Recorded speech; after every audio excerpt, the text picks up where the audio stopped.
ہمیں تو یہ حکم دیا ہے جب رزق تنگ ہونے لگے صدقہ دے کے رب سے کاروبار کر لو، صدقے سے تمہارے رزق میں اضافہ ہوگا۔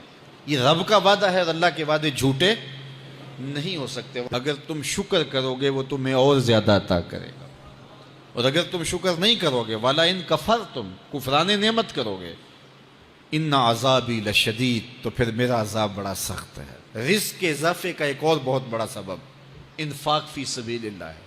اللہ فرماتا ہے جو تم خرچ کرتے ہو تو جو چیز تم نے نکال دی اس کی جگہ اللہ تمہیں اور عطا کر دیتا ہے۔ بعض اوقات ہمارا یہ ہوتا ہے کہ کوئی آدمی مالی بحران میں آ گیا تو وہ کرتا کیا ہے کہ جو راہ خدا میں دینے کا کھاتا تھا پہلے اسے کلوز کرتا ہے، یہ فلاں غریب کو دیتے ہو یہ بھی بند کرو حالات ٹائٹ ہو گئے ہیں۔